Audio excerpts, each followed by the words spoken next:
Like back then, me and, for example, I can give insight that Adam, we had the same problem. And it's kind of funny, like the first 2 months of NXT, like we were arguing every day, basically about small details that don't really matter, you know?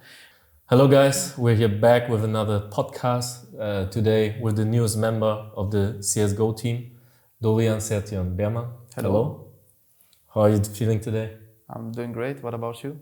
Good, good. Did I pronounce your name correctly? I think so, yes. You think so? Yeah. Does it like any German roots since we're here in Hamburg, Germany right now? No. No? No. All right. So what we usually do is ask some quick questions so people or fans will get to know you. The first one is, what is your favorite food? Pasta. Pasta. Yeah. What kind of pasta? Any kind. I don't believe you. I believe myself. Any kind of pasta? I mean, like, you know, the basic ones. Okay, what is your favorite? I don't know how it's called in English, to be honest. How's it called in Hebrew. Hebrew? I didn't know how to say it in English. Hebrew? Shamenet. Okay. That's nice. So maybe someone in the comments or somewhere can explain what it is. Yeah. Next question, what is your favorite animal? Dogs. Any reason? They are just lovely. They're the best thing ever. Do you have a dog? Yes. What's the name of your dog? Lady. Lady? Yes. She's a bit old now. Okay. Yeah. What is your favorite movie or TV show? Oh. My favorite movie or TV show. To be honest, I'm really bad with movie and TV shows names. I don't know. I think Blacklist is pretty good. I enjoyed watching that show a lot. And yeah, that's the only thing that really comes to my mind. I don't really remember names. I just watch stuff, you know. Yeah. And what kind of music do you listen to? Any genre, anything. Except maybe country. Okay. That I just don't listen to it. Israeli music, rap, hip hop, anything. Yeah. So what are you listening to right now, currently? Currently, I would say mostly hip hop. Any artist, special artist? Nah, not really. Anyone. Did you talk with David about music already, or? No, not really. No? Didn't get a chance, but I heard the music he listens to. It's the same. Okay, Yeah. That's good. Yeah. Let's talk about your favorite game of all time. CSGO. Besides CSGO. Maybe Minecraft or something like this. Minecraft. When I was younger, it was the thing I used all my time on when I came back from school. Always just playing Minecraft. So that I would say that game. Okay, well, you play on the PC, not like on. Yeah, I was playing on the PC. Yeah. Okay, so you were just building stuff, or did you play like any special modes or mods?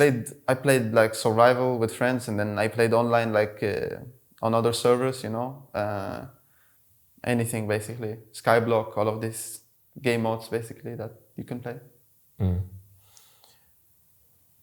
16:9 or 4:3? 16:9. I've been playing Full HD since beginning of CSGO basically. Okay. Yeah. What do you like the most about being a professional esports player? Probably getting to do what I love for a living, and something that I'm the most passionate about, just being able to wake up and do it every day. Some people are not fortunate enough to do it, and I'm really grateful that I am. Also, as well, meeting new people, different cultures, different people, different personalities. So something that I probably wouldn't have experienced if I lived a regular life in Israel, for example. So it's really nice. Let's talk about the opposite. What do you hate the most about being an esports player? I don't know. I think it's maybe like the pressure in a way. Like the thing I hate the most, which doesn't happen to me often, but the thing I hate the most is like when you overthink stuff, you know, when you think too much and you just get in your own head, and that's something that just comes with like pressure of performance, and something I've been working on since the beginning of NXT, I would say, because at the beginning I pressured myself a lot to perform, and that did very bad for me, in my opinion. And after that, when I released it, I think I became a really consistent player. So yeah, I would say that's the worst thing for me. Do you have any routines or rituals before you play a match? I really like to listen to music. It calms me down. Maybe like play some aimbots, some DM, like the regular, nothing crazy. But yeah, just listening to music that I like calms me down a lot. No lucky charm or anything like that? No. Or like, are you like really rigorous with like your setup? Like there needs to be at the same place everywhere? Or? Not really. The only thing that is important for me is maybe the height of obviously the chair and the desk. But like I don't really care about the position of my keyboard. Like it's really random, basically. But yeah, it's pretty random, I would say. Last question of these quick questions, and probably the hardest. You are stranded on a lonely island. What 3 items do you take with you? Can it be a person or just items? Let's stick with items. Okay. Or a person. You can have. I will take my mom. Okay. She's the most trustworthy person for me ever. I will take her without thinking twice, to be honest. But then both of you are stuck on that island. Yeah, but with her, I'm much more confident I will be able to get out of there, or like at least enjoy my time while I'm there. Say that, and maybe a computer and internet, so I can enjoy my time, even if it means that my life will be shortened a bit because I can't survive there. Okay, but if you take a computer with you, you don't have electricity, how are you gonna use it? Then I don't know, man. They give me electricity, they help me. No, but I don't know. Okay, we'll let your mom decide the other two. Yeah. That would be the best option. Okay. All right. Let's start with the main questions. How long have you playing CSGO now? 8 years, I want to say, since 2014. I think it's like September or something, so it's probably 8 years now. I remember September for some reason, something like this. And was your goal back then already to play in Tier 1 CS? I mean, it was always a goal of mine. My brother got me into the game, so it was always a goal of mine to be good, obviously. We always had competition between us because he was my bigger brother, but the beginning he was always good, but I think after a month I already passed him in the ranks, and I could see that I have talent in games as well from before playing different games. I think not from the start, but like maybe 2-3 years into playing, I kind of noticed that, okay, I'm really good for my age, then I should probably try. And that's when I actually believed that maybe one day I will be able to play at the top, basically.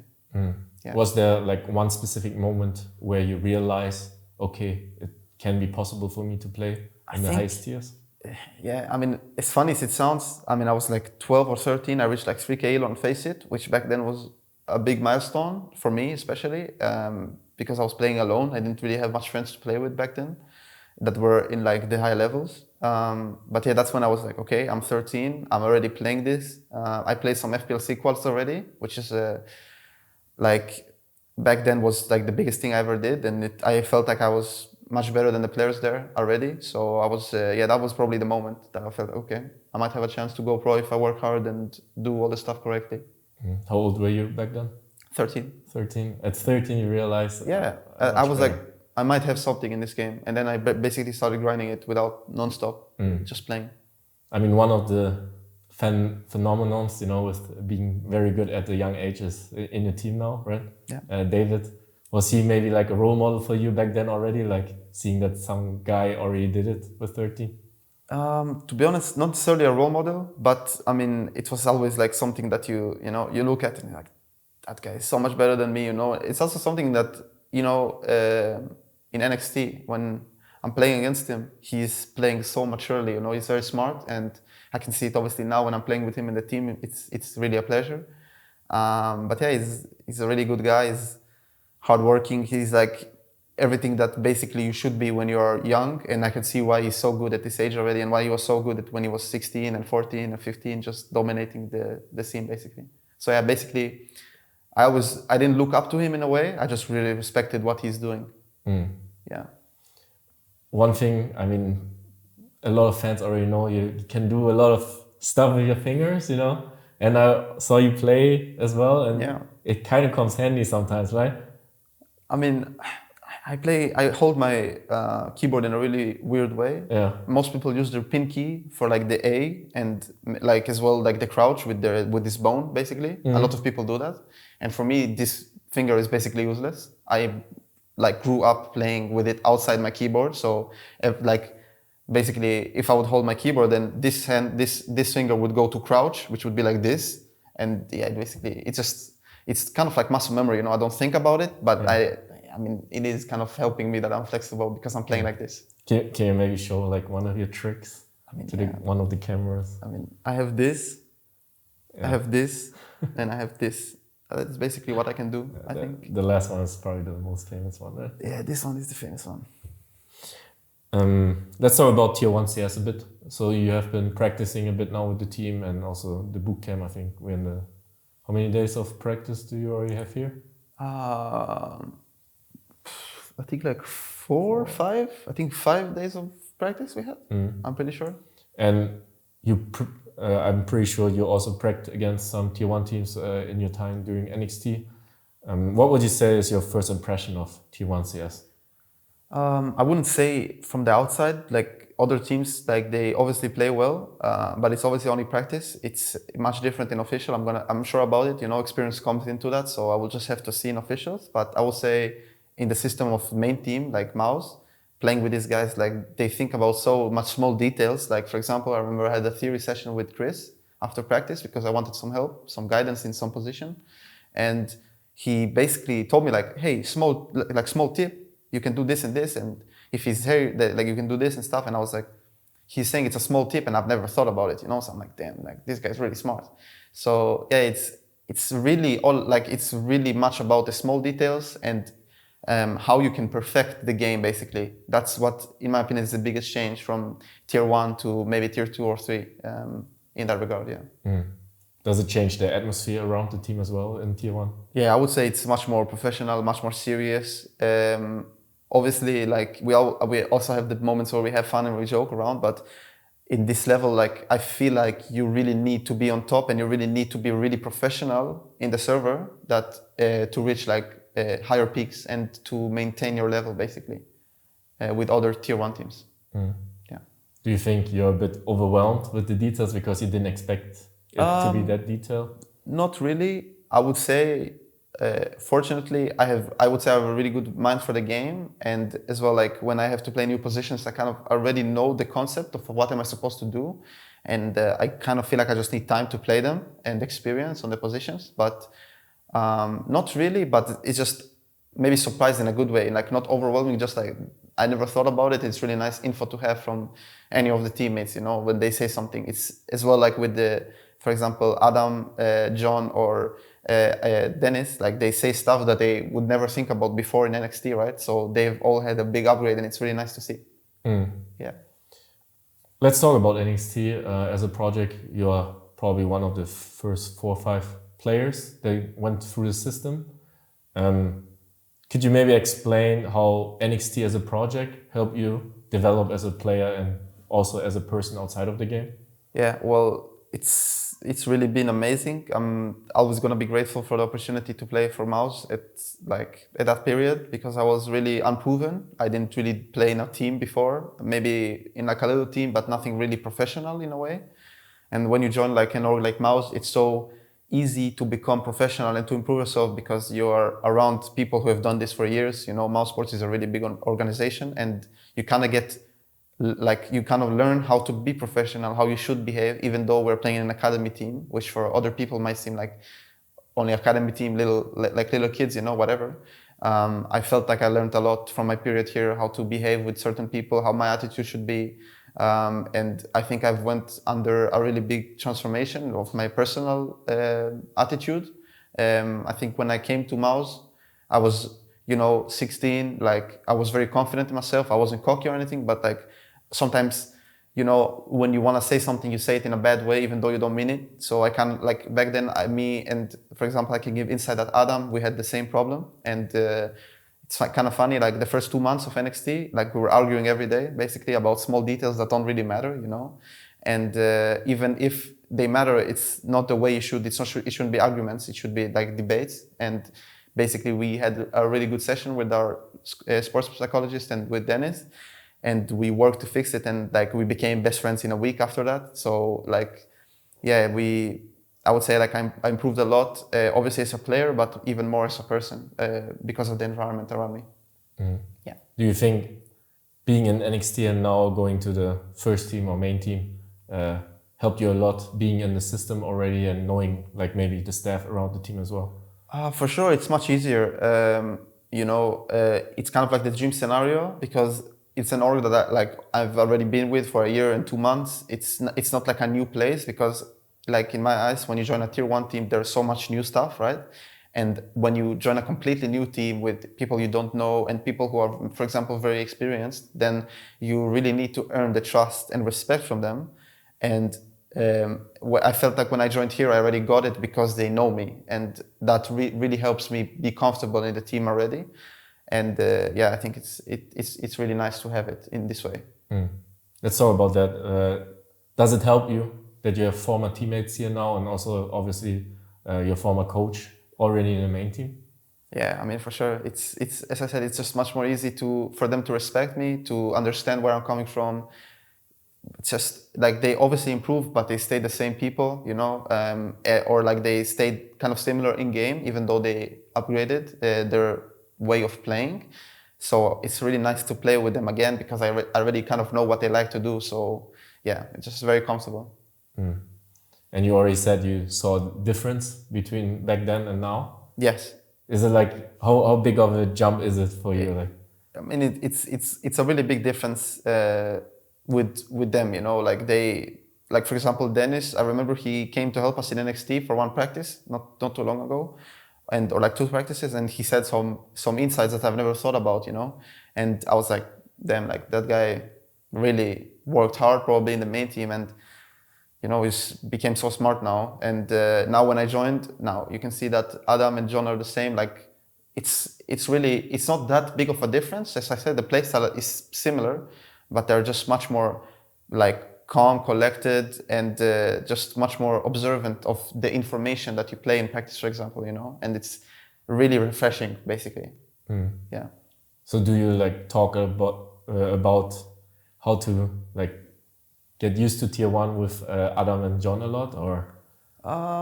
Not really. I think I'm in a way pretty natural in that. I think one of the best things about me is that I adapt really well, and as well is why I feel pretty comfortable already in the main team, with my roles and everything, and how the way Chris calls, for example. I'm a really adaptive person. I really like to make sure everyone around me is comfortable, everyone around me is happy. It's just the way I am, just my personality, basically. And yeah.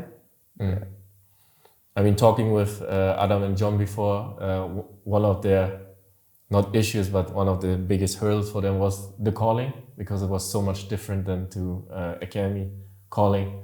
What would you say is like the biggest difference in calling?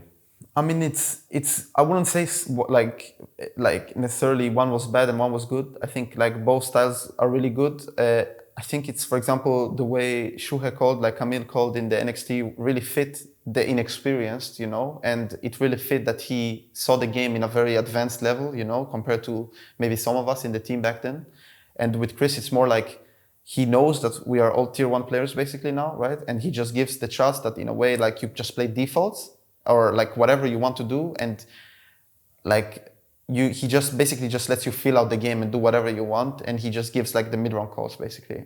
So yeah, I think it's very different. I would say Camille's style as well was pretty loose, but it's like for example in NXT it was very loose. I would say we were playing like you can call it puggy CS in a way, because we're playing a lot of individuals, and now it's the same in main team, but we are playing much more structured CS in a way that we always try to have the best chance. As I said, like all the small details, like maybe I shouldn't pick here because the duel is like a 50-50 and it's not worth it, because even if I will win it, then the chance that like the risk is still there, and obviously if it works then it's good in the moment, but like in tier 1, how I see it is you kind of think about with statistics, and how you get the best chance of winning the round, for example, the best chance to get a trade, and that is why every small detail matters here, So yeah, that's the biggest difference, I would say.